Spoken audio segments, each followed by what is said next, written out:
Yo, what's going on, guys? Alright, we got a double war video today because I don't want to flood YouTube with too many war videos. So we're just going to do two in one. The first one's against MMIX, I believe. Right? Is that who this is? Let me do a quick check here. Yes, MMXIV, sorry. So, we're taking in Namor, Sabretooth, and Omega Red again. We're taking the Psychic Thorns path. We're actually doing that in both wars today. Just because they're the best counters for that path, in my opinion. So we got an Emma Frost up again, just like last time. No biggie here. So last time I played her, like, totally stunned immune, and didn't, like, parry her. But this time, I took it a little differently. I took the chip damage because I realized I'm getting back so much health on the SP3 that I shouldn't risk getting evaded at all. So I'm playing it very safe. I don't want to get evaded on an intercept, essentially, because that's not good. That's not good at all. So I'm playing it super safe here. I'm building up the outrage, and I'm taking the chip damage because it's totally fine. Because as you'll see right here, I am at 80% health, and after SP3, because of the node and because of Namor's abilities, I'm pretty much going to be at full health, and I'll finish the fight just about at full health. Now when I get out of this SP3, I'm just about to enter outrage again, or Oedipus Rex, because I'm building up outrage. So here I'm throwing the SP2, fight's over. Emma Frost is placed there a lot. It's good placement for someone who doesn't have a Namor, because Omega Red isn't the best against Emma Frost on that node with the global evade. Okay, so up next we have Sentinel, and this is also a very common place for Sentinel, and I don't really know why, because Namor just absolutely shreds this guy. So the name of the game at Namor here is just gonna parry. And you're gonna hit into him. Don't even worry about him building analysis, because what you're doing is you're reflecting all of the poison and bleed damage from your suicides right back onto the defender, and you're also reflecting all of the Psychic Thorns damage. So in theory, you know, if there's not a Namor in the battle group, and this is really the only place you're going to want to use Namor in Alliance War, to be entirely honest. So if there's no Namor, you know, there'd probably be an Omega Red for that path, and you don't want to use Omega Red against Sentinel. You really don't want to, even on Psychic Thorns. You know, other options would be Quake or Havoc. Human Torch, kind of. I don't know how much you want to use him against Sentinel, though. But yeah, this fight's pretty straightforward. Just gonna parry, hit. I'll toss off an SP3, I think, to gain back the 5% health that I lost, even though I'm not going to be using Namor for the rest of the war. I usually use him for Psychic Thorns, and then I coast the rest of it with Omega. But yeah, I'm at 97 right now. I'm tossing up this SP3, and it's about to be straight to 100. Yeah, so we have a full yellow bar, and we're losing like literally 2 health per second because of suicides. And we're just gonna finish the fight right here. Come on, man. I don't know what I'm doing here. I'm going into an Imperious Rex thing for whatever reason. But here, ending the fight with a full yellow bar, 100%. If I was using Namor again, then he'd be at full health, no potions needed.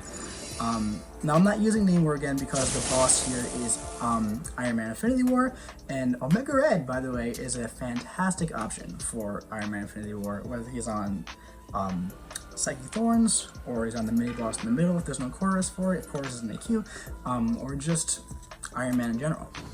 The idea here is just want to make him melt. That's pretty much all it is. So I go in here with a couple lights in the beginning, even though, you know, I take a little bit of damage from it, but I'm not too worried about that. I have a lot of potions, and I'll heal up a little bit throughout the fight. And the reason why I'm doing that is because there is Limber on this node, so I don't want to parry too much here. Now, I did make a mistake here, a little mistake. It's not too costly. I usually like to toss off the L1 to gain back some health, but it is Iron Man. I don't have True Strike available, so he did auto black, and he did hit me with the combo. That's fine. I'm going to heal up, and it's no biggie. So up next, we have Reverse Controls again. Now we have Korg, and we have, I believe it was Domino. Now Korg, you know, it's a Korg fight. Any Korg fight with Omega Red is just a Korg fight for me. I did put on a combat regen boost and a little attack boost here because I usually start Korg fights with just blocking.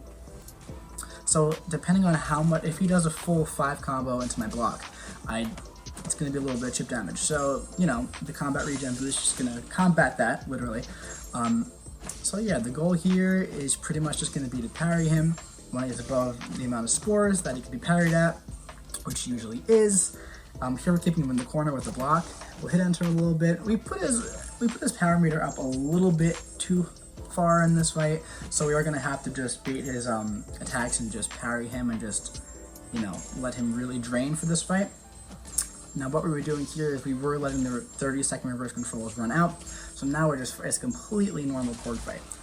You know, bait the SP2, and then pretty much just finish it from there. Yeah, he's at 12% health here. He's just about draining. He has 2 rock stacks up. Just give him a parry, hit into him a little bit. Now usually, when he still has the rock stacks up, I would throw the SP3 if I want to gain a little bit of health back, but I am at 91%. I do have the combat regen boost on, so in the next fight, he'll just be at 100 right away. Alright, up next we have that Domino on reverse controls, and now the fight went pretty smoothly, in my opinion, except for the ending when some wonderful Kabam RNG fiasco happened. You'll see it. But, you know, the idea here is that we're just going to want to parry and heavy really quickly because we want to avoid that global evade. Now, Limber here was not maxed out on the opponent, so that really helps against Domino, especially on reverse controls, because Domino's annoying as it is. If the evade wasn't global, I'd be hitting into her like crazy. I'd be baiting her medium and doing a full 5 combo. But here, the most we want to do is like one single medium. We never ever want to end with a medium on global evade against a small champ. Now here is where this happened. I was crit failing, and she hit into my block broke.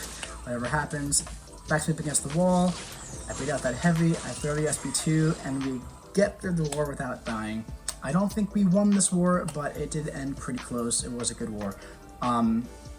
Yeah, so this next war is against, is that Ilkel, I think it is? IL, or 1 LKEL, whatever that is, Ilkel, 1 Kel.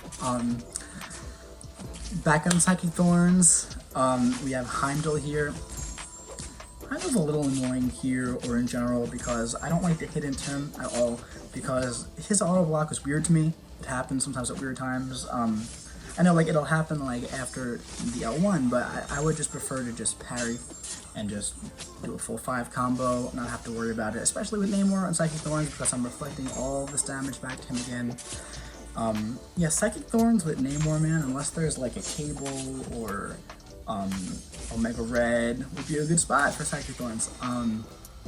Or a champ like that, it's pretty much straightforward, man. You just want to parry, hit, throw the SP3 at the end, regen a little bit, and just end the fight. And that's pretty much how Psychic Thorns work with Namor. And here you'll see the animation at the end. Back to a Flea Bar, get a parry, and just finish it off. Now up next here, we have, what do we have? I forget. Oh, we have a Void here. Now this was a great placement, man, because this really had me thinking. This is a rank 5 Sig 200 Void. Now I have 2 options here. I can either go in with Omega Red, and I have the bleed on me, so I'll take a little bit of damage, but I don't take bleed damage really, and I'm healing from low power as well. But it's Psychic Thorn, so I can't really hit into him much aside from the medium. Or I can go in with Namor with the bleed damage and the poison damage. That's not ideal, because I would have to be super aggressive. He'd have to really cooperate with me. I don't have time to worry about Void's combo, but I decided to go with Namor, and I put on either a health boost or attack boost and a combat regen boost, and I just nuke the guy down. I go at it as fast as I possibly can. I don't worry about keeping a 10 combo. I don't worry about anything. I'm hitting into his block, because even when I'm hitting into his block with Namor, I'm reflecting all of that poison and bleed damage, as well as Void's intimidating debuff damage as well. So fight went really well. If we would have gotten hit by a special though, it probably would have been over. If he would have thrown a special when we were hitting into his block. That happens to me all the time, actually. But here we have a duped 6-star Cable. Now this is in the same spot where Iron Man Infinity War was. This is the mini boss. Now, like I said a couple times now, this node has Limber, so we don't want to parry too much. Now, if I was fighting Cable with Omega Red, I'd be parrying. I'd parry him 4 times between heavies, but we don't want to do that here. So what we want to do here is we're going to start the fight blocking, and we're going to bait his heavy. So he's going to hit into our block. I'll do it while it's happening. So the fight's gonna start. We're holding block. Heavy, double medium. Now we're gonna parry, and then we're gonna heavy. Now what this does is this sets up our 10 spores, all right? Same thing here. We have heavy, double medium, parry, heavy right at the end of that.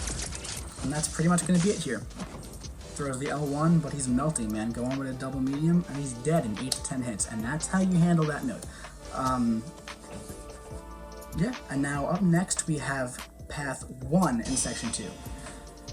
Now let me tell you something, this path was a bitch. We have a rank 2 6-star duped Domino, dude. On Global Evade. And, alright, so here's my thought process here. I'm seeing that we have a rank 2 6-star Domino, so that's a lot of help. So I'm thinking to myself, alright, what's this guy's limber like? So I go into and I duel him. I want to see exactly what his limber is like. So as you'll see here, his limber is pretty much completely maxed out.